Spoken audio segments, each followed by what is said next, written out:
akan masuk di pemasangan oksigen, SPO pemasangan oksigen. Tentunya pada materi oksigenasi, ya. Jangan lupa, nama saya Nilu Emilia, dosen Stikes Bala Keselamatan Palu. Nah, kali ini adalah pemasangan oksigenasi. Definisinya, memberikan tambahan oksigen dalam selang nasal ataupun masker untuk mencegah kekurangan oksigen pada jaringan tubuh pasien.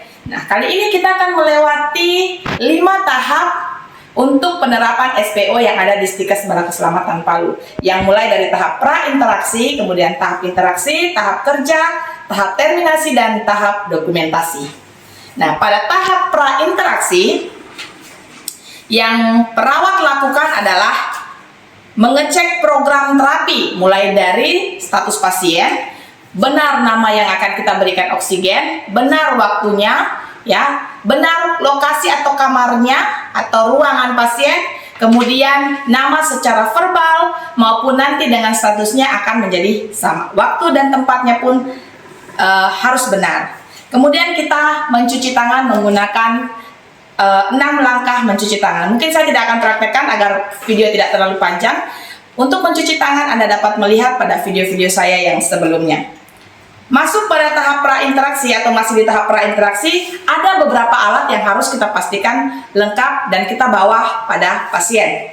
Mulai dari tabung oksigen. Tabung oksigen ini harus lengkap dengan humidifier dan flow meternya, ya. Flow meternya, humidifiernya ada, dan airnya terisi, ya. Airnya terisi. Kemudian pastikan oksigen ini tidak habis atau ada isinya, ya. Bagaimana kita mengecek ini ada isi atau tidak? Kita dapat memutarnya dan memastikan bahwa ada gelembung dan adanya udara yang keluar, ya. Oke. Kemudian kita jangan lupa membawa masker, ya, selangnya masker, kateter yang bentuknya masker, kemudian nasal kanul, ya. Untuk pemberiannya adalah nasal kanul itu sekitar 1 sampai 5 liter per menit, kemudian masker sekitar 5 sampai 8 liter per menit, ya. Ada juga alat dan bahan yang kita perlukan seperti kasa, plester, vaselin atau jelly jika itu diperlukan. Jika tidak perlu, ya. Saya akan mempraktekkan pada video ini tahap interaksi seperti apa yang harus kita lakukan pada pasien. Oke. Kita langsung saja ke pasien, ya. Oke. Nah, tahap interaksi itu dimulai dengan datangnya seorang perawat ke pasien, wajahnya tersenyum, ya, ekspresinya sopan, senyum, kemudian dia sopan, rapi, ya. Oke, kemudian memberikan salam kepada pasien, kemudian sebutkan nama lengkapnya, dan setelah itu kita cocokkan nama pasien dan gelang yang dipunyai oleh pasien. Oke. Selamat pagi. Pagi. Ibu siapa namanya? Baby. Ibu Feby. Boleh saya lihat gelangnya? Oke. Jadi sesuai namanya, tanggal lahirnya dengan yang disebutkan oleh pasien. Kemudian perawat memperkenalkan diri. Selamat pagi Ibu Feby. Nama saya Ibu Nilu. Ya, Suster Nilu. Saya nanti kerjanya di sini atau dinas di sini dari jam 7 sampai jam 2 siang. Jadi kalau Ibu Feby mau melakukan sesuatu atau butuh sesuatu, Ibu Feby dapat panggil saya. Ya. Kemudian menanyakan keadaan pasien atau validasi data dan perasaannya hari ini. Bagaimana perasaannya hari ini? Enak tidur? Masih sesak ya? Iya, masih. Oke, ya. Kemudian kita sampaikan ke pasien tujuan dan prosedurnya. Karena Ibu Feby masih sesak, masih lemah, jadi saya, suster, mau pasangkan oksigen. Ya, oksigen ke Ibu, ya. Kemudian sampaikan ke dia seperti apa prosedurnya. Nanti ada selang saya kasih masuk di hidungnya, atau nanti pakai masker seperti ini, ya, untuk memudahkan Ibu bernafas sehingga sesaknya bisa berkurang. Bisa, ya? Oke. Ada yang mau ditanyakan? Jika ada keluarganya, berikan kesempatan untuk bertanya mengenai prosedur yang akan kita lakukan, ya. Setelah itu kita akan menjaga privasi pasien dengan meminta orang-orang yang ada di sekitar atau yang menjaga pasien untuk keluar dulu saat kita melakukan tindakan. Dan jangan lupa menjaga privasi dengan menutup sampiran jika ada sampiran, kemudian menutup pintu dan jendela, ya, sehingga privasi pasien tetap terjaga saat kita melakukan tindakan. Kemudian yang terakhir adalah di tahap interaksi berdoa. Kenapa kita harus berdoa? Sehingga proses ini dapat berjalan dengan baik dan kesembuhan dapat diperoleh oleh pasien. Ibu Debbie, agama apa? Kristen. agama Kristen. Dapat kita berdoa bersama Ibu Debbie ya? Oke, mari kita berdoa. Amin. Setelah kita berdoa, kita siap untuk melakukan tahap berikutnya, yaitu tahap kerja. Nah, yang pertama adalah kita akan posisi supinasi. Maaf ya. Tahap kerja untuk pemberian oksigen. Nah, alat-alat kita dekatkan kepada pasien. Alat yang sudah kita bawa tadi yaitu oksigen, kemudian ada masker dan ada nasal kanul. Kemudian kita mengatur posisi pasien. Nah, dapat diberikan posisi Fowler ataupun semi Fowler. Yang penasaran posisi Fowler dan semi Fowler, dapat nonton video saya yang sebelumnya. Kali ini saya memberikan pasien saya posisi semi Fowler ya. Kemudian atur aliran oksigen sesuai dengan kecepatan yang dibutuhkan. Ibu boleh saya kasih posisi yang bagus dulu sedikit. Bisa bangun sedikit. Oke, coba. Oke. Nah, kasih bagus. Oke, ya. Sekitar 30 sampai 45 derajat. Boleh nyaman, Ibu? Oke. Selanjutnya kita akan atur posisi pasien. Setelah itu atur aliran oksigen sesuai dengan kecepatan yang dibutuhkan, ya. Nah, kita pakai yang pertama ini nasal kanul, ya.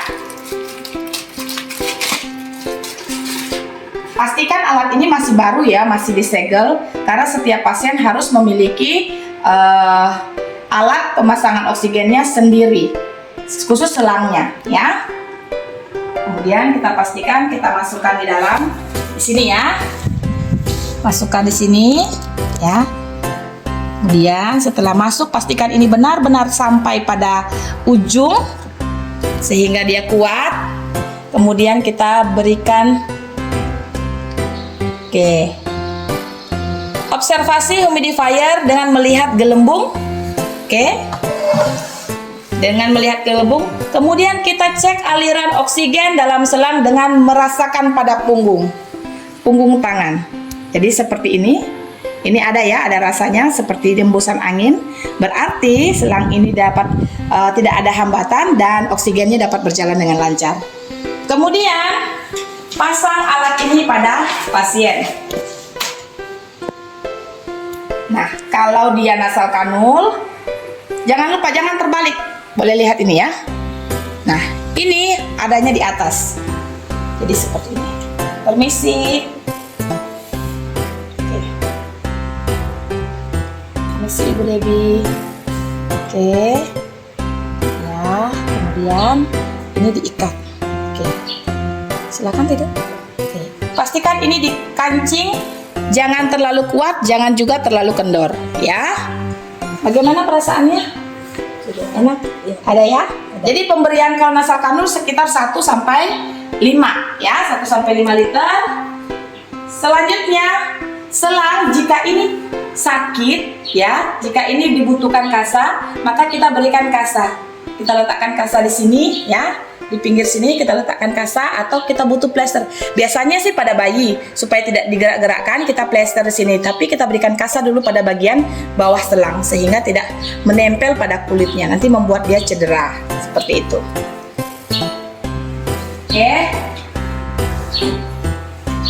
Setelah ini saya akan mencoba memberikan masker dalam bentuk masker ya, dalam bentuk masker. Oke, ini siap ready, kita coba. Oke. Kita akan coba dalam bentuk masker ya. Sama halnya dengan nasal kanul tadi ya. Pastikan ini adalah masker baru. Kemudian kita sambungkan seperti tadi ya. Kita sambungkan. Kemudian kita nyalakan, berikan sekitar 5 sampai 8. Kita rasakan ya, ada. Kemudian kita berikan sesuai dengan kebutuhan pasien. Misalnya pasien butuhnya atau kolaborasi dengan dokter 8 liter ya, kita berikan 8 liter. Oke. Permisi ya Ibu Debbie. Oke. Oke, bisa bantu saya? Oke, ya. Pastikan pastikan masker itu menutupi hidung dan mulut pasien. Jangan terbalik ya, ini jangan menghadap ke atas, tapi ini menghadap ke bawah ya. Jadi selangnya seperti ini bentuknya. Oke, bagaimana Ibu Debbie? Perasaannya lebih nyaman ya? Oke. Selanjutnya, ya. Tadi sama ya, kalau mau alas pipinya pasien dengan kapas, kasa, ya, kemudian kita plester silahkan ya. Selanjutnya kita akan mengkaji pasien 10-15 detik pertama. Yang dikaji adalah warna mukosa, kemudahan bernapas, kemudian sianosis atau adanya kebiruan pada daerah bibir ya. Jadi 10-15 detik pertama kita tanya, enak Bu? Boleh segitu? Enak rasanya? Ya, jadi seperti itu. Jika tidak ada, kita biarkan dia menggunakan oksigen. Kemudian cek kembali semua peralatan pemasangan oksigen, air pada flowmeter dan ketinggian air pada liternya flowmeter apakah masih bagus dengan ketinggian air pada humidifier sekitar 10 menit setelah kita memberikan. Kita pastikan bahwa oksigennya itu masih ada. Jangan sampai kita tinggalkan pasiennya sudah tidak mendapatkan oksigen, datang sudah sianosis ya, jadi seperti itu. Oke, itu adalah tahap kerja pada pemasangan oksigen. Jadi seperti ini. Oke, kita lanjut di tahap terminasi ya. Tahap terminasi yang pertama adalah menanyakan perasaan pasien setelah lakukan tindak. Ibu sudah selesai. Bagaimana perasaannya? Udah nyaman, tidak sesak lagi ya, kurang-kurang ya. Nanti sampaikan ke saya ya bagaimana perasaannya setelah nanti saya tinggalkan. Kemudian berikan reinforcement positif. Istirahat sejak dulu ya. Cepat sembuh ya, banyak berdoa. Nah, kalau dikasih makan, dikasih dietnya dari perawat, dihabiskan ya supaya cepat pulih. Kemudian kontak pertemuan selanjutnya. Bu, 10 menit lagi nanti saya datang. Saya akan ngecek nih masih ada nggak oksigennya. Ya, jadi itu penting. Itulah yang disampaikan kepada pasien pada pertemuan selanjutnya, bahwa 10 menit lagi kita akan datang untuk mengecek kondisi oksigen yang ada. Kemudian kita rapikan pasiennya dan peralatannya. Oke, setelah itu kita permisi kepada pasien. Oke Bu, saya tinggal, nanti 10 menit lagi saya balik ya. Permisi Ibu Debbie. Oke, ya, kemudian kita tinggalkan, kita ke ruangan dan kita mencuci tangan. Setelah itu jangan lupa dokumentasikan. Catat tanggal, jam pemberiannya, kemudian apa yang kita lakukan, yaitu memberikan oksigen kepada pasien. Hasilnya, oksigen diberikan sebanyak 8 liter karena dia menggunakan masker, 8 liter per menit. Kemudian respon pasien sesak mulai berkurang. Jangan lupa tanda tangan dan nama perawat. Oke, semoga bermanfaat.